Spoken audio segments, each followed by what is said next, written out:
What if you could do anything to fix a mistake you made? A mistake that changed your life forever. Let me tell you a story about a girl called Sarah. Sarah was only 22 years old when she got married to John. He was older, 33, but that didn't matter to her. She loved him deeply, and for a while, everything between them was perfect. After a year of being married, Sarah became pregnant with their first child.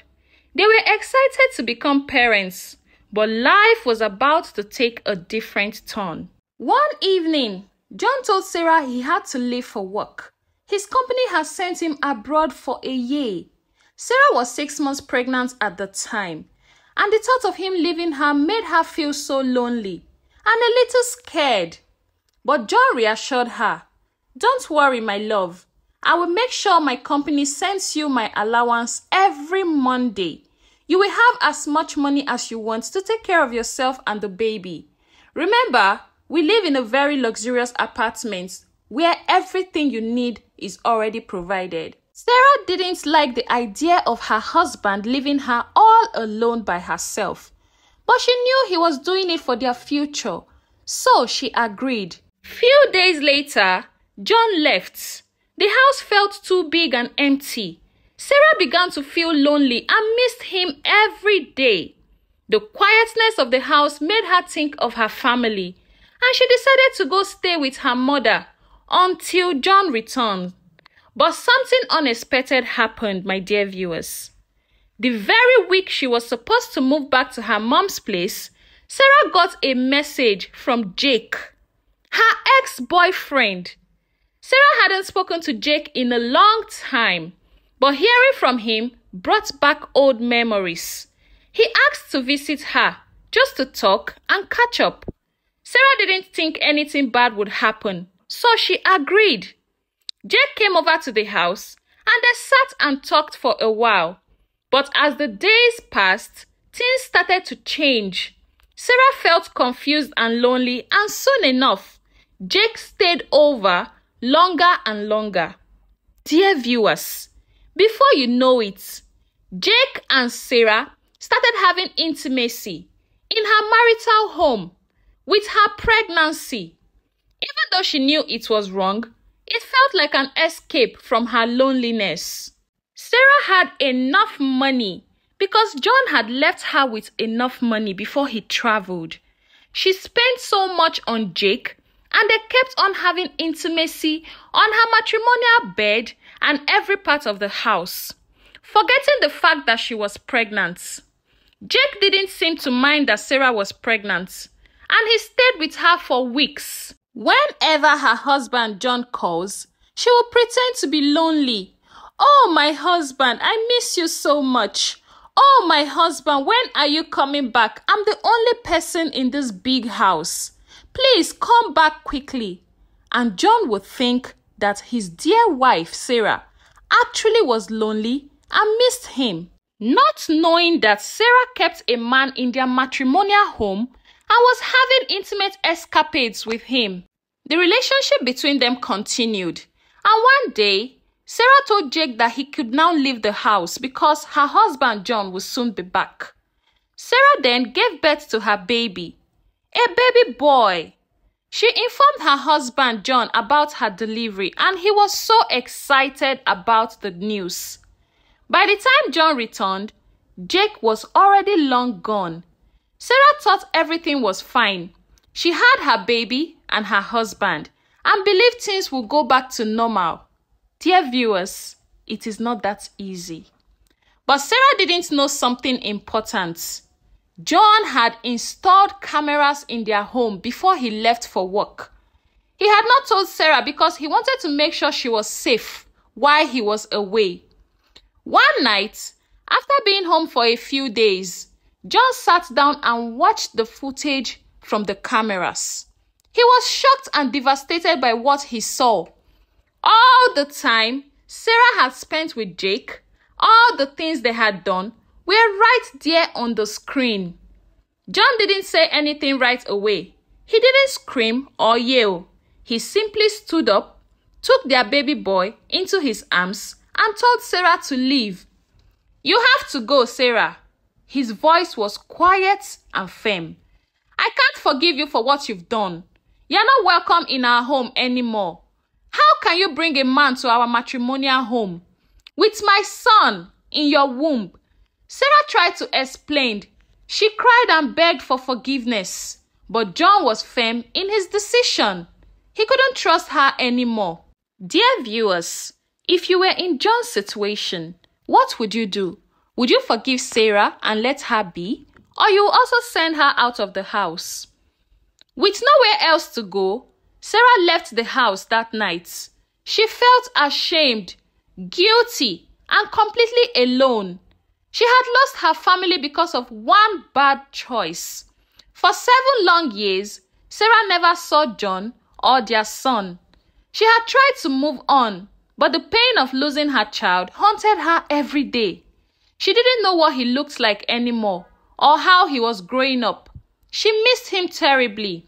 Sarah had made a huge mistake, and she knew it. She felt like she was still too young and naive when it all happened, and she wished John could have forgiven her, but that wasn't the case. He had divorced her, and she was left alone. Still, Sarah didn't give up hope. Is there any way I can see my son again? She asked herself one night. I know John has the money and the power to keep me away, but surely the law can help me see my son again. Sarah didn't know much about the law, but she believed that as a mother, she had a right to see her son. Determined to find a solution, Sarah went to see a lawyer. The lawyer listened carefully as Sarah told her her story. It's been 7 years, Sarah said. I know I made terrible mistake, but I miss my son.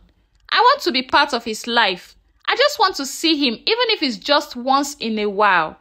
Please, what can I do? The lawyer responded, Don't worry, Sarah. We can file for visitation rights, although your ex-husband has full custody of your son. So that means you'll be asking the court to allow you visit your son, and even if it's only for just few hours or every week.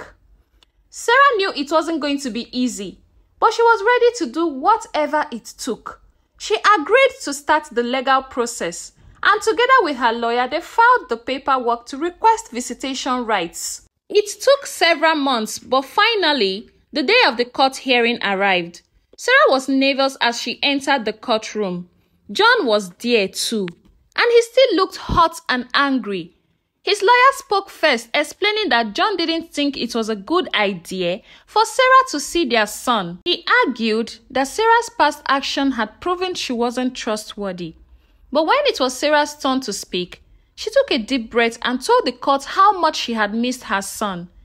I know I made a big mistake, she said. Her voice was trembling. I was young and I wasn't thinking clearly, but I've learned from my mistakes. I just want to see my son, even though John doesn't want me anymore. I want him to know that I love him, and I want to be a part of his life, even if it's just a little. The judge listened carefully to both sides.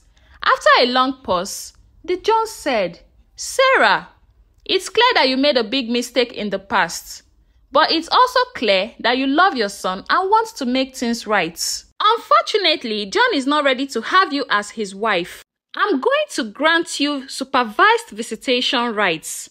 That means you'll be allowed to see your son on weekends, but someone will be there to supervise the visits to make sure everything goes smoothly. And if things goes well, we will then review your visits higher. Tears filled Sarah's eyes as she realized she would finally get to see her son again. It wasn't perfect, because she could never have her John back just because of one single costly mistake. But it was a start. She knew she had a long way to go to rebuild trust and be part of her son's life again. But she was willing to do whatever it took. Sarah made so many attempts to get back John, to plead with him to please forgive her and become her husband again. But John was already firm with his words. He could never bring himself to love Sarah anymore.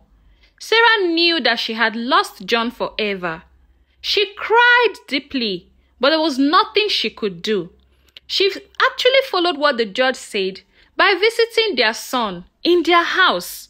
But unfortunately for Sarah, she can never be a full-time home mother to their son.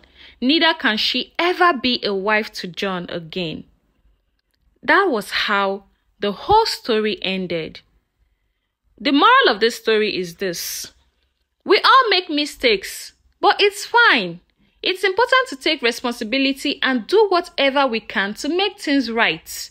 Sarah learned that even though her past actions had serious consequences, it wasn't too late to be part of her son's life. Although she knew that she had lost a very important person completely for the rest of her life.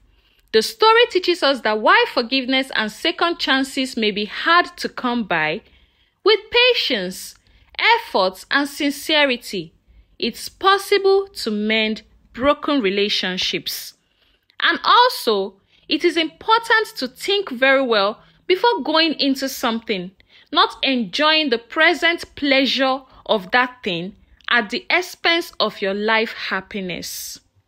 Thank you so much for listening to my story. My name is Onyi of Onyi Stories and Folktales, and hope you are not going to make a mistake that will cost you happiness for the rest of your life, just like Sarah. I appreciate you, and please, if you haven't subscribed, kindly click on the subscribe button. Turn on the notifications so when I post more interesting stories, you will get to see them. Thank you so much for your support. I do not take it for granted. See you in my next video. Bye-bye.